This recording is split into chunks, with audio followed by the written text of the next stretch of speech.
Bom dia! Vamos dar continuidade à nossa leitura bíblica. Hoje é quarta-feira, então nós estamos lendo o livro de Atos, aí no Novo Testamento, hoje no seu capítulo 5. Havia um homem chamado Ananias, com sua esposa, Safira, que vendeu uma propriedade. Reteve uma parte e levou o restante do dinheiro aos pés dos apóstolos, afirmando que era o preço total. A esposa dele tinha concordado com essa mentira. Mas Pedro perguntou: Ananias, Satanás encheu o seu coração. Por que você permitiu isso? Quando você afirmou que este era o preço total, estava mentindo ao Espírito Santo. A propriedade era sua para vender ou não, como quisesse. E depois de vendê-la, você poderia decidir quanto ia dar. O que o levou a pensar em fazer tal coisa? Você não estava mentindo somente a nós, mas também a Deus. Logo que Ananias ouviu estas palavras, caiu morto. Todos os que ouviram o que tinha acontecido ficaram com medo. Então, os jovens cobriram o morto com um lençol, levaram-no para fora e o sepultaram. Cerca de 3 horas depois, entrou a esposa dele, sem saber o que tinha acontecido.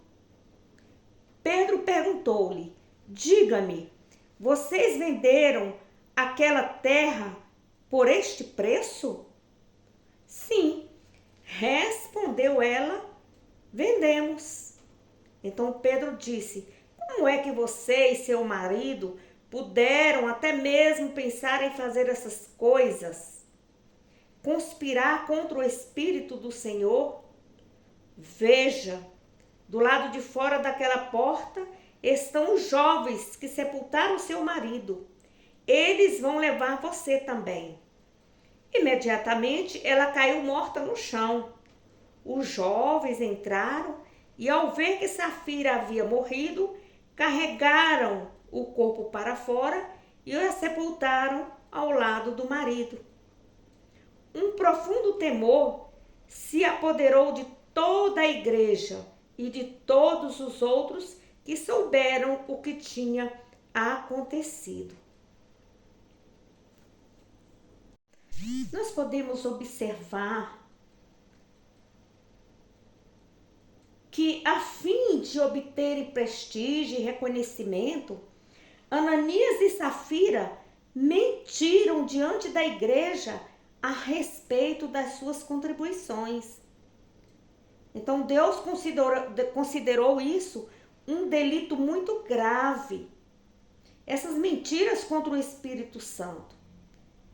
As mortes de Ananias e Safira ficaram como exemplo perpétuo da atitude de Deus para com qualquer coração enganoso entre aqueles que professam ser cristãos. Nós podemos observar que mentir ao Espírito Santo é a mesma coisa de mentir para Deus.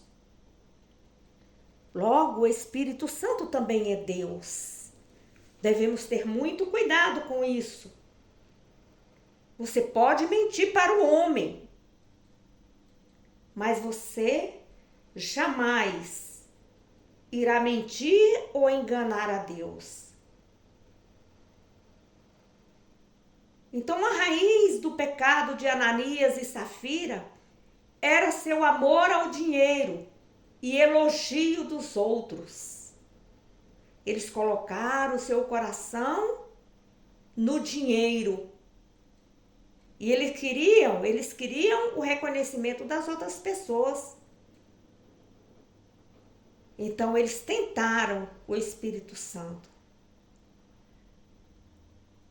amor ao dinheiro e os aplausos dos homens tomam posse de uma pessoa, seu espírito fica vulnerável a todos os tipos de males satânicos.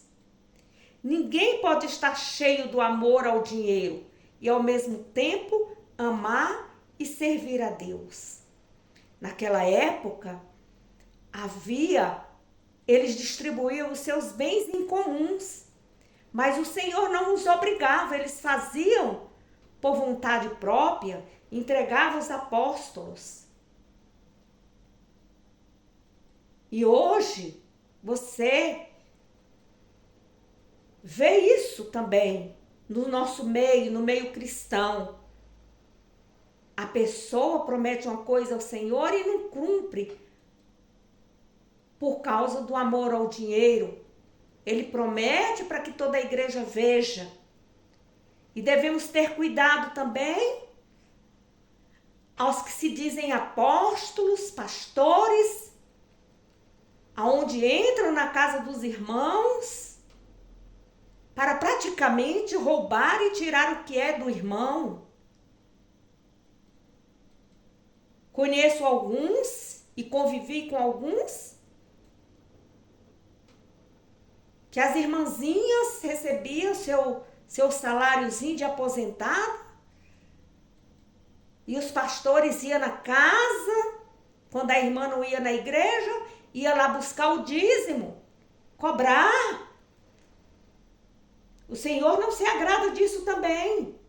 A irmãzinha sabe da responsabilidade dela. Então, o Deus é o mesmo Deus de ontem, de hoje e eternamente. E Ele está observando quantos que estão com amor pelo dinheiro, pela propriedade alheia, em nome de Deus. Deus feriu com severidade Ananias e Safira, para que se manifestasse sua aversão a todo engano, mentiras e desonestidade no reino de Deus. Um dos pecados mais abomináveis na igreja é enganar o povo de Deus no tocante o nosso relacionamento com Cristo, trabalho para Ele e a dimensão do nosso ministério. Entregar-se a esse tipo de hipocrisia significa usar o sangue derramado de Cristo para exaltar e glorificar o próprio eu diante dos outros. Esse pecado desconsidera o propósito do sofrimento e da morte de Cristo e de relevância a ausência do temor do Senhor e de respeito e honra ao Espírito Santo, e merece o justo juízo de Deus. Vemos aí igrejas que se dizem cristãs, fazem encontros de jovens, mas com a finalidade de buscar dinheiro para alimentar os seus ventres, enquanto na realidade não é isso que Deus quer de nós. Então, naquela época, houve o caso de Ananias e Safira, que ficou aqui registrado, e onde veio imediatamente o julgamento divino contra o pecado de Ananias e Safira. E levou a um aumento de humildade, de reverência e temor do povo para com Deus Santo. Hoje continua acontecendo a mesma coisa. O Senhor está ceifando vidas. Pessoas estão sendo amaldiçoadas pela sua ganância. Ganância ao dinheiro.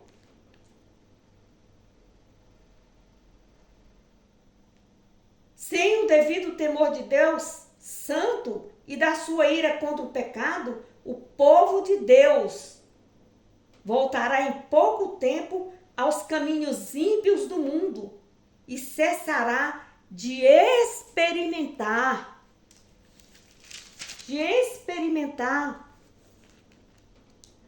o derramamento do Espírito Santo e a presença milagrosa de Deus, e então lhe será cortado o fluxo da graça divina. Quantas igrejas você vai hoje? As pessoas falam do nome de Jesus, mas na verdade aquela igreja é a igreja morta. É a igreja que você só vê o fluxo de dinheiro, o fluxo de caixa. É irmão roubando irmão, mentindo. Então você vê que o Espírito Santo não está mais naquela pessoa, não está mais naquela igreja, não está mais ali naquele lugar. Então como é que nós podemos ver Cristo na pessoa? A gente vê o fruto do Espírito Santo na pessoa. Você pode enganar o homem, mas enganar a Deus você não engana.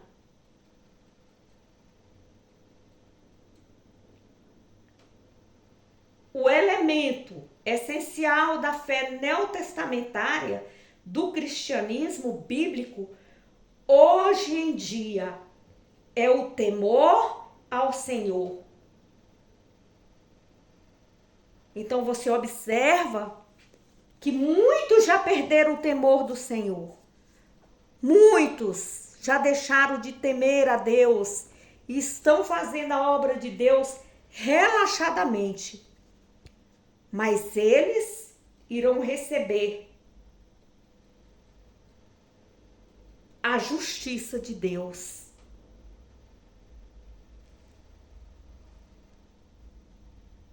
Versículo 12. Enquanto isso, os apóstolos se reuniam regularmente no templo, da parte conhecida como o alpendre de Salomão. E Deus operava muitos sinais e maravilhas notáveis entre o povo pelas mãos dos apóstolos. Então você veja aí que Deus honrava os apóstolos.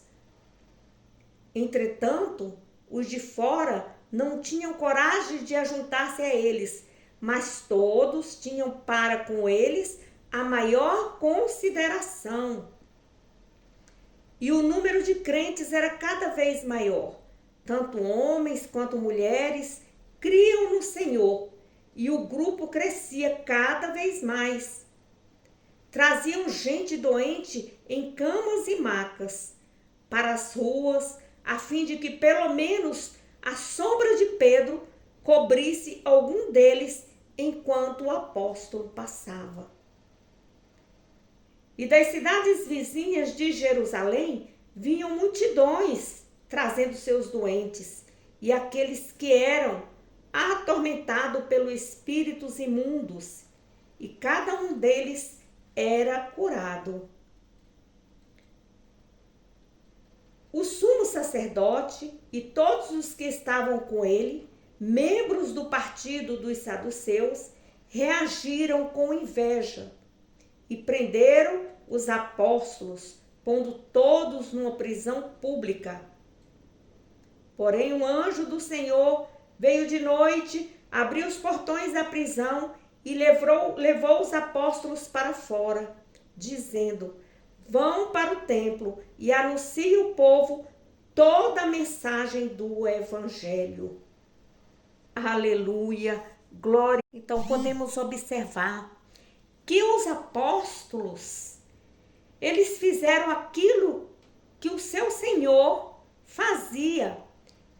Libertava o povo dos espíritos imundos, curava. Então era um sinal de que o reino de Deus estava com eles. A manifestação da glória de Deus sobre a vida dos apóstolos.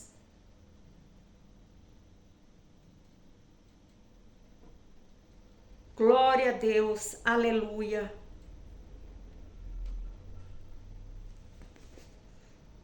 Versículo 21. Eles chegaram ao pátio do templo perto do amanhecer. Imediatamente começaram a pregar ao povo, conforme havia sido instruído. Mais tarde, naquela manhã, o sumo sacerdote e seus auxiliares chegaram ao templo e convocaram o sinédrio, toda a assembleia dos líderes religiosos judaicos, e mandaram buscar os apóstolos na prisão. Mas quando os guardas chegaram à prisão, os homens não estavam lá, e por isso voltaram e informaram: as portas da prisão estavam trancadas e os guardas se achavam do lado de fora. Mas quando abrimos os portões, não havia ninguém lá. Quando o comandante da guarda do templo e os sacerdotes principais souberam disso, ficaram agitados, querendo saber o que teria acontecido, querendo saber o que tinha acontecido. Então eles ficaram aturdidos. Então ali nós vimos a manifestação do poder de Deus, que enviou o anjo para libertar os apóstolos que estavam presos. E eles foram cumprir o ID deles. Foram falar o evangelho para o povo. Versículo 25. Foi então que chegou alguém com a seguinte notícia: os homens que os senhores colocaram na prisão estão no pátio do templo ensinando o povo. O comandante da guarda foi com seus guardas e trouxe os apóstolos, mas sem violência, porque estavam com medo de que o povo os apedrejasse se eles tratassem os apóstolos com brutalidade. Tendo levado os apóstolos, apresentaram-nos no sinédrio para serem interrogados pelo sumo sacerdote, que disse a eles: nós não dizemos a vocês que nunca mais tornassem a ensinar acerca desse Jesus? E em vez disso, vocês encheram Jerusalém toda com o seu ensino e pretendem pôr a culpa do sangue deste homem em nós? Porém, Pedro e os apóstolos responderam: devemos primeiro obedecer a Deus e depois aos homens. O Deus dos nossos antepassados trouxe Jesus de volta à vida depois que foi morto pelos senhores, quando o levantaram no madeiro. O Deus dos nossos antepassados glorificou Jesus, colocando-o à sua direita para ser príncipe e salvador, para dar ao povo de Israel arrependimento e perdão de pecados. Nós somos testemunhas dessas coisas, e assim é também o Espírito Santo, que Deus concede a todos que lhe obedecem.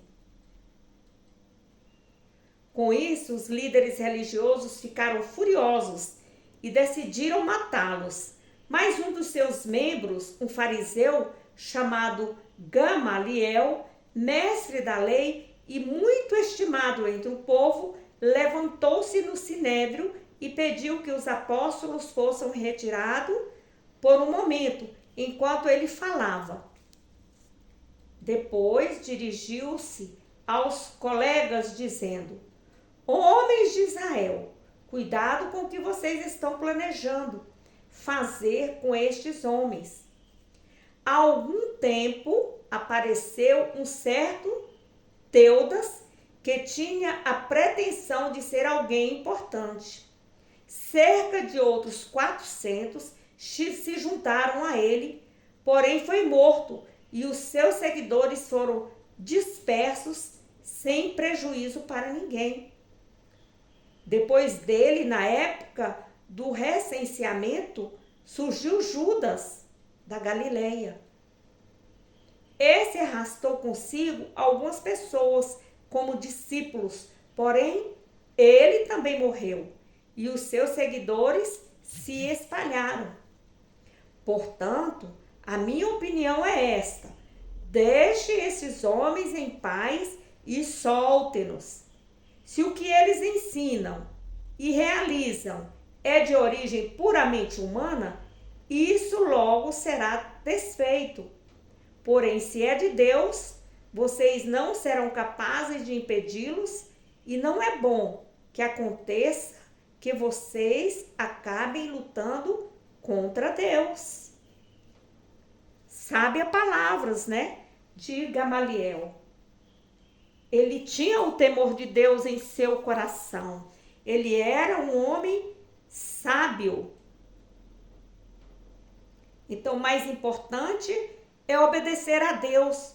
Quando você faz uma obra que está de acordo com a palavra de Deus, que está de acordo com aquilo que Deus quer, Deus honra você.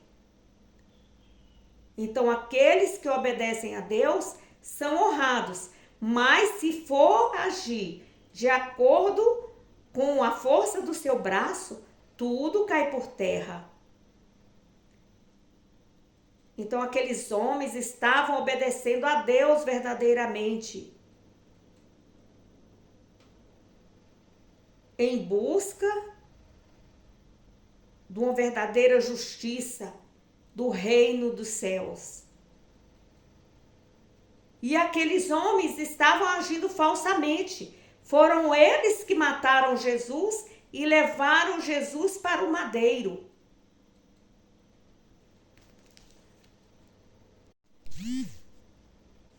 Versículo 40.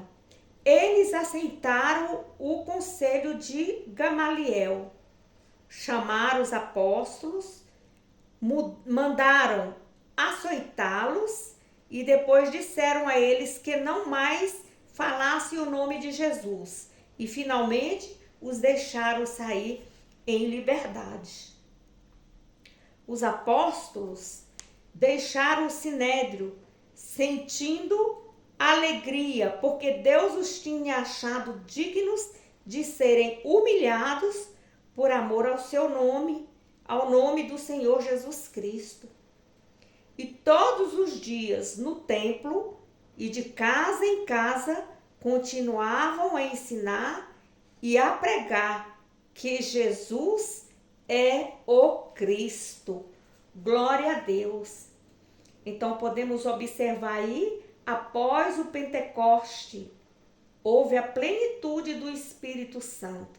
Aqueles homens obedeceram o mandado de Deus e ir cumprir o ide.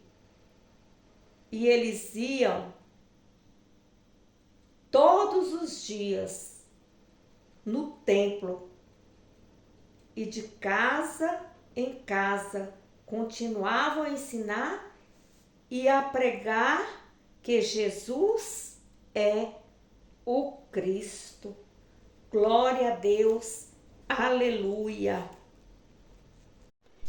E o Espírito Santo habita no coração daquele que verdadeiramente segue a Jesus Cristo e é obediente à sua palavra. E ali ocorre a manifestação plena de Deus na vida daqueles que o buscam e que andam de acordo com o mandamento do Senhor. Eles são cheios, mais que cheios, eles são transbordantes no Espírito Santo. O Espírito Santo habita dentro deles e eles operam sinais e maravilhas. Bom dia a todos. Essa que vos fala é a serva do Deus Altíssimo. Risoneide Almeida